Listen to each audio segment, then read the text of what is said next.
بسم اللہ الرحمن الرحیم۔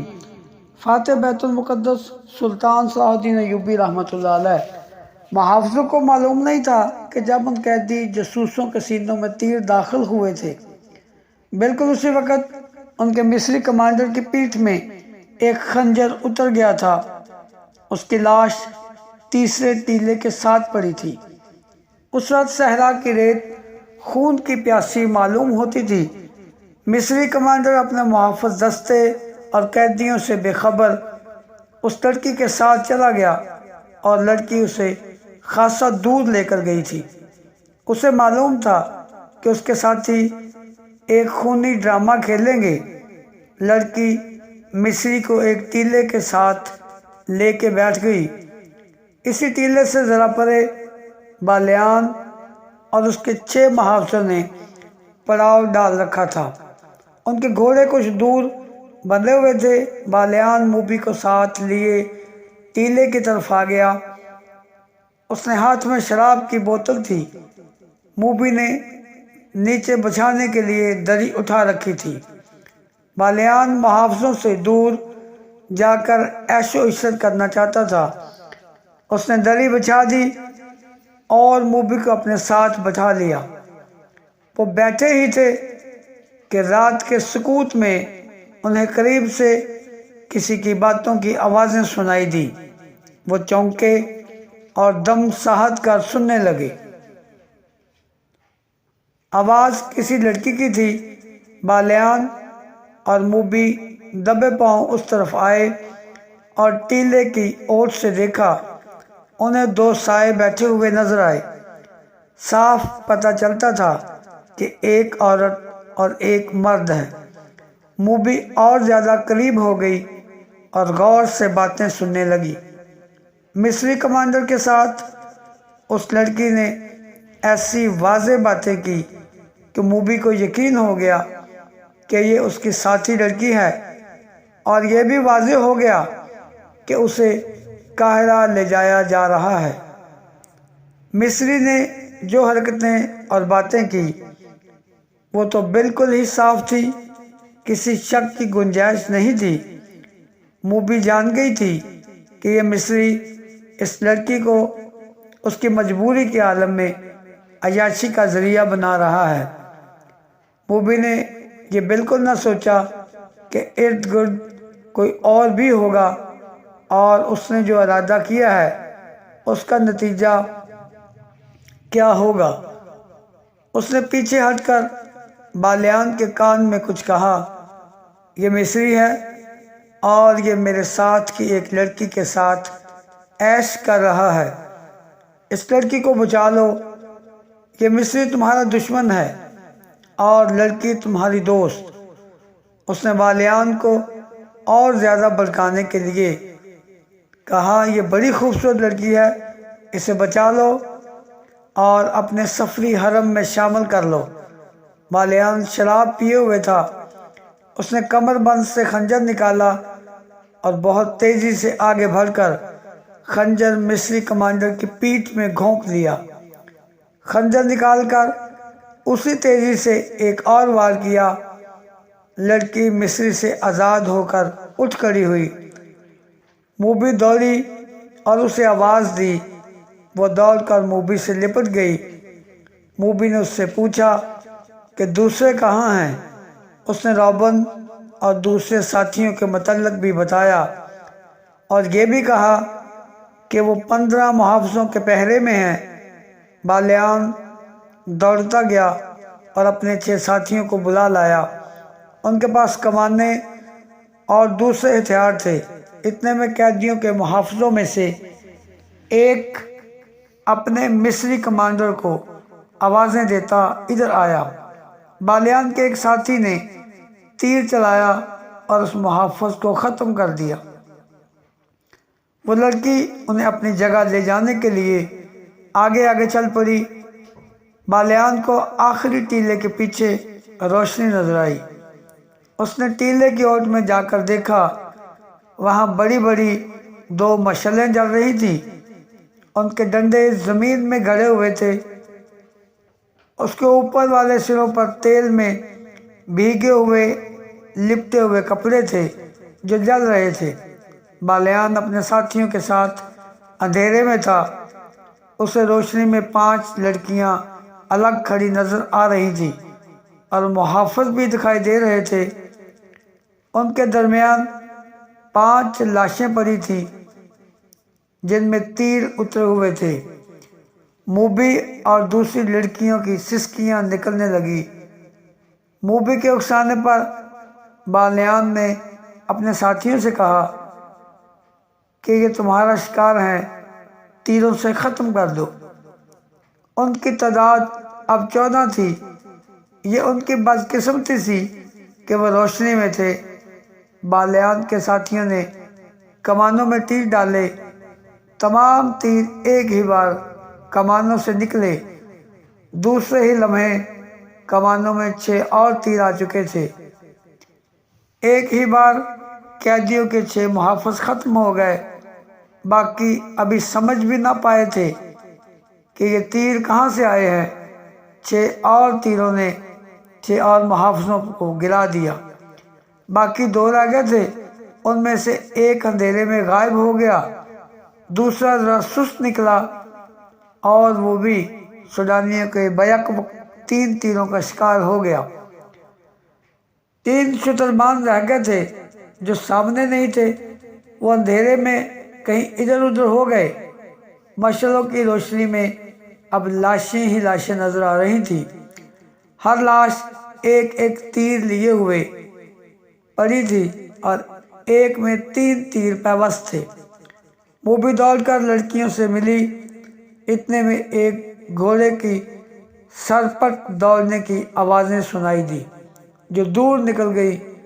بالیان نے کہا یہاں رکنا ٹھیک نہیں ہے، ان میں ایک بچ کر نکل گیا ہے، وہ قاہرہ کی سمت گیا ہے، فوراً یہاں سے نکلو۔ انہوں نے محافظوں کے گھوڑے کھولے اور اپنی جگہ لے گئے۔ وہاں جا کر دیکھا ایک گھوڑا بمازین غائب تھا۔ اسے بچ کر نکل جانے والا محافظ لے گیا تھا۔ وہ اپنے گھوڑوں تک نہیں جا سکا تھا۔ چھپ کر ادھر چلا گیا جہاں اسے 8 گھوڑے بندھے نظر آئے۔ زینیں پاس ہی پڑی تھیں۔ اس نے ایک گھوڑے پر زین کسی اور بھاگ نکلا۔ بالیان نے 14 گھوڑوں پر زینیں کسوائیں، سامان 2 گھوڑوں پر لادا اور باقی گھوڑے ساتھ لیے اور روانہ ہو گئے۔ لڑکیوں نے موبی کو سنایا کہ ان پر کیا بیتی ہے اور انہیں کہاں لے جایا جا رہا تھا۔ انہوں نے یہ بھی بتایا کہ رابن اور اس کے ساتھی لاشوں کے ہتھیار اٹھانے گئے تھے، مگر معلوم نہیں کہ وہ کس طرح مارے گئے۔ موبی نے کہا ایوبی کے کیمپ میں میری اور رابن کی ملاقات اچانک ہو گئی تھی۔ اس نے کہا تھا کہ مجھے یوں نظر آ رہا تھا کہ یسوع مسیح کو ہماری کامیابی منظور ہے، ورنہ ہم اس طرح خلاف توقع نہ ملتے۔ آج ہماری ملاقات بالکل خلاف توقع ہو گئی ہے، لیکن میں یہ نہیں کہوں گی کہ یسوع مسیح کو ہماری کامیابی منظور ہے۔ خدا یسوع مسیح ہم سے ناراض معلوم ہوتا ہے۔ ہم نے جس کام میں ہاتھ ڈالا وہ چوپٹ ہوا۔ پہرا روم میں ہماری فوج کو شکست ہوئی اور مصر میں ہماری دوست سوڈانی فوج کو شکست ہوئی۔ ادھر روبن اور کرسٹوفر جیسے دلیر اور قابل آدمی اور ان کے اتنے اچھے ساتھی مارے گئے۔ معلوم نہیں ہمارا کیا انجام ہوگا۔ ہمارے جتنے جی تمہیں کوئی ہاتھ نہیں لگا سکتا۔ بالیان نے کہا میرے شیروں کا کمال تم نے دیکھ لیا ہے۔ جس وقت قیدیوں کا قافلہ لاشوں کے پاس ٹیلوں میں رکا تھا، اس وقت ساحل پر سلطان ایوبی کی فوج کے کیمپ میں 3 آدمی داخل ہوئے۔ وہ اٹلی کی زبان بولتے تھے۔ ان کا لباس بھی اٹلی کے دیہاتیوں جیسا تھا۔ ان کی زبان کوئی نہیں سمجھتا تھا۔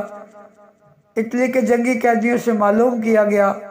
انہوں نے بتایا کہ یہ اٹلی سے آئے ہیں اور اپنی لڑکیوں کو ڈھونڈتے پھر رہے ہیں، یہ یہاں کے سردار سے ملنا چاہتے ہیں۔ انہیں بہاؤالدین شداد کے پاس پہنچا دیا گیا۔ صلاح الدین ایوبی کی غیر حاضری میں شداد کیمپ کمانڈر تھا۔ اٹلی کا ایک جنگی قیدی بلایا گیا، وہ مصر کی زبان بھی جانتا تھا۔ اس کی وساطت سے ان آدمیوں کے ساتھ باتیں ہوئیں۔ ان 3 آدمیوں میں سے ایک ادھیڑ عمر تھا اور 2 جوان تھے۔ تینوں نے ایک ہی جیسی بات سنائی۔ تینوں کی ایک ایک جوان بہن کو صلیبی فوجی ان کے گھروں سے اٹھا لائے تھے۔ انہیں کسی نے بتایا تھا کہ وہ لڑکیاں مسلمانوں کے کیمپ میں پہنچ گئی ہیں۔ یہ اپنی بہنوں کی تلاش میں آئے ہیں۔ انہیں بتایا گیا تھا کہ یہاں 7 لڑکیاں آئی تھیں۔ انہوں نے یہی کہانی سنائی تھی، مگر 7 جاسوس نکلی۔ ان تینوں نے کہا کہ ہماری بہنوں کا جاسوسی کے ساتھ کوئی تعلق نہیں، ہم تو غریب اور مظلوم لوگ ہیں، کسی سے کشتی مانگ کر اتنی دور آئے ہیں۔ ہم غریبوں کی بہنیں جاسوسی کی جرات کیسے کر سکتی ہیں؟ ہمیں ان 7 لڑکیوں کا کچھ پتہ نہیں، معلوم نہیں وہ کون ہوں گی۔ ہم تو اپنی بہنوں کا ڈھونڈ رہے ہیں، ہمارے پاس اور کوئی لڑکی نہیں۔ شداد نے بتایا یہی 7 لڑکیاں تھیں جن میں سے ایک لڑکی لاپتہ ہو گئی تھی اور باقی 6 کو پرسوں صبح یہاں سے روانہ کر دیا گیا ہے۔ اگر انہیں دیکھنا چاہتے ہو تو قاہرہ چلے جاؤ، ہمارا سلطان رحم دل انسان ہے، تمہیں لڑکیاں دکھا دے گا۔ نہیں، ایک نے کہا ہماری بہنیں جاسوس نہیں، وہ 7 کوئی اور ہوں گی، ہماری بہنیں سمندر میں ڈوب گئی ہوں گی یا ہمارے ہی فوجیوں نے انہیں اپنے پاس رکھا ہوگا۔ بہاؤالدین شداد نیک خصلت انسان تھا۔ اس نے ان دیہاتیوں کی مظلومیت سے متاثر ہو کر ان کی خاطر تواضع کی اور انہیں عزت سے رخصت کیا۔ اگر وہاں علی بن سفیان ہوتا تو ان تینوں کو اتنی آسانی سے نہ جانے دیتا۔ ان کی سراغرساں نظریں بھانپ لیتی کہ یہ تینوں جھوٹ بول رہے ہیں۔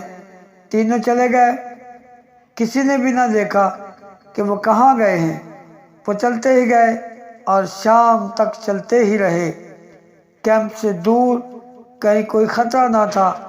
وہ چٹانوں کے اندر چلے گئے، وہاں ان جیسے 18 آدمی بیٹھے ان کا انتظار کر رہے تھے۔ ان تینوں میں جو ادھیڑ عمر تھا وہ میگنانا ماریوس تھا۔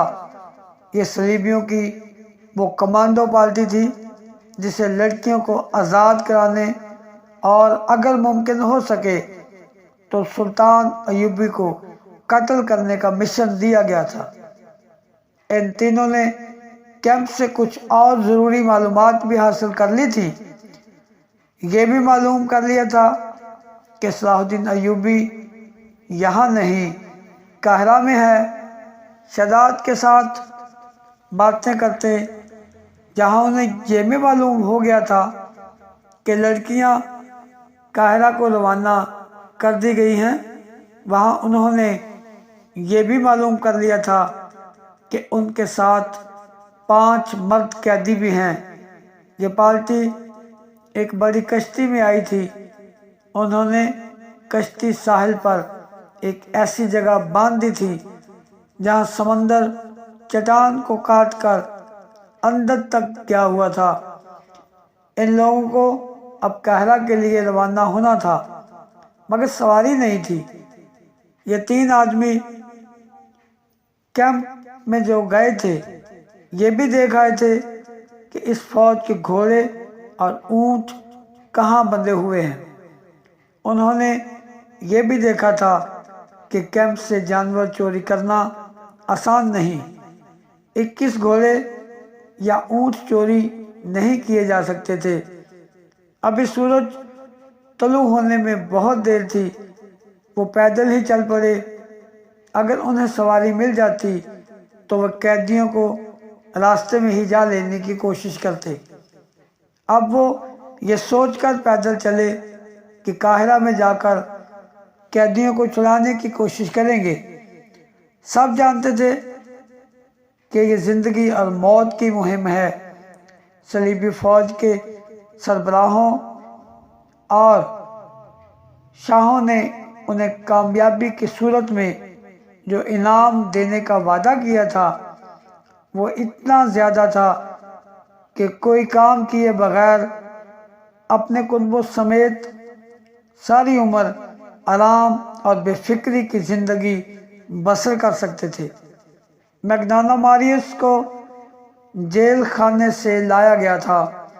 اسے ڈاکہ زنی کے جرم میں 30 سال سزائے قید دی گئی تھی۔ اس کے ساتھ 2 اور قیدی تھے جن میں ایک کی سزا 24 سال اور دوسرے کی 27 سال تھی۔ اس زمانے میں قید خانے قصاب خانے ہوتے تھے۔ مجرم کو انسان نہیں سمجھا جاتا تھا، بڑی ظالمانہ مشقت لی جاتی اور مویشیوں کی طرح کھانے کو بیکار خوراک دی جاتی تھی۔ قیدی رات کو بھی آرام نہیں کر سکتے تھے۔ ایسی قید سے موت بہتر تھی۔ ان تینوں کو انعام کے علاوہ سزا معاف کرنے کا وعدہ کیا گیا تھا۔ صلیب پر حلف لے کر انہیں اس پارٹی میں شامل کیا گیا تھا۔ جس پادری نے ان سے حلف لیا تھا اس نے انہیں بتایا تھا کہ وہ جتنے مسلمانوں کو قتل کریں گے اس سے 10 گنا ان کے غلام بخشے جائیں گے، اور اگر انہوں نے ساجن ایوبی کو قتل کیا تو ان کے تمام غلام بخش دیے جائیں گے۔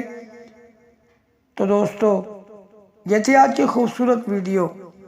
اچھی لگے تو لائک کرنے کے بعد چینل کو سبسکرائب بھی کر دیں، بیل آئیکن کو دبا دیں تاکہ ہر نئی ویڈیو آپ تک سب سے پہلے پہنچ سکے۔ تو ملتے ہیں اگلی ویڈیو میں۔